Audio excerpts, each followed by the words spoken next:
the monster Bella Speaks, entitled UK vs GB and the indigenous arguments. Now, this is more of an essay than a poem, but I have done my research and I know where I'm going with this.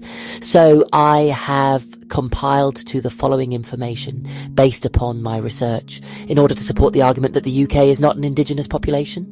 I have compelled this information in argument to Charlie Vikes' insistence that the white population of Great Britain, which is not now actually Great Britain, it is the United Kingdom of Great Britain and Northern Ireland, his insistence that the whites in our country, or the indigenous population, and I wish to argue against it.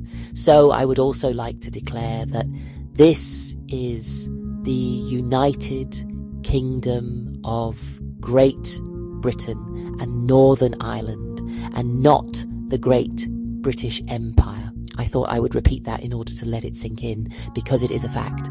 Right, anyone that takes pride in the Great British Empire, I declare you to be supporters of genocide, slavery, the illegal enforcement of lands from the rightful people, decimating the rightful indigenous populations through colonial expansion and violence, suppression of independence.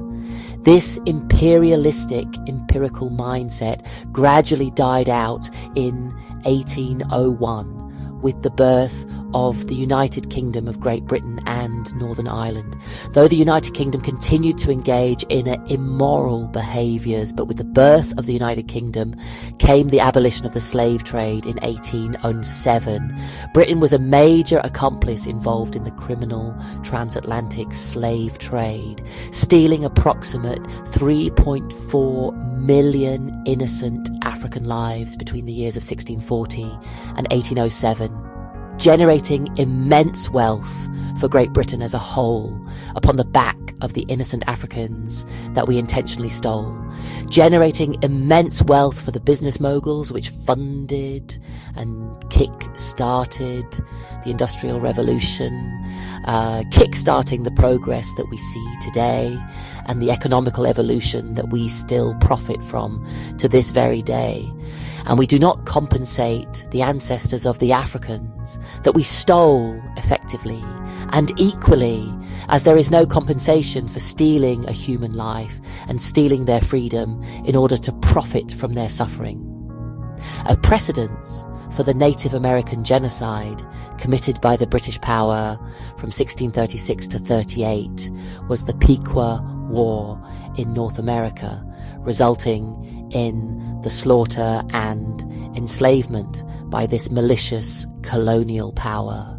Cromwell's invasion of Ireland decimated the population, resulting in enforced deportation in the years of 1649 to 53. In 1788 to 1900, so the colonization of Australia, of which the United Kingdom was also involved, devastated the indigenous population of the Aborigines. From 1857, now we are the United Kingdom's suppression of the Indian Rebellion against the colonial rule and settlement involved brutal vengeance against Indian cities, resulting in the near total extinction of a whole Indian population. During the British colonial administration of Kenya from 1752 to 1960, we provided over-enforced labour concentration camps, systemic torture, starvation, execution, even during the time of the Nazis, Churchill and the Second World War. So I declare the UK and Great Britain to be hypocritical, and the government's actions and behaviours.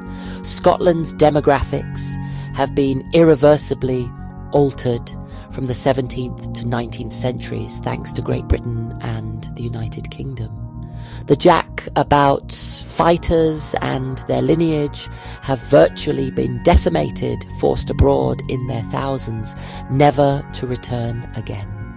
In reference to this fact, my supporting evidence is that from the years of 1746 to 47, post-Caledon, following the Jack about uprising the British establishment, passed an act in order to crush the clan system. the indigenous Gaelic culture in order for the English sympathies in landlords to evict the Gaelic tenants from their ancestral lands by enforced immigration to Ireland and the Americas in order to make way for an influx of English immigrants and settlers and the commercial sheep farming industry. During 1840, at the time of the Great Irish Famine, which caused approximately 8,000, 80,000 destitute Irish people to immigrate to Scotland, particularly Glasgow, which is probably why we have Celtic and Ranger football clubs today. My conclusion that the UK cannot be an indigenous population due to the enforcement of migrants of our indigenous people to foreign land through the colonial expansion. Or population consist of Norman, Viking, Germanic, Irish heritage mixed with an influx of the ancestors of the slave trade, with the addition of legal and illegal asylum seekers, whether they be from Europe or from any other continents. I declare that the indigenous white populace that declares themselves to be indigenous therefore do not exist. The ends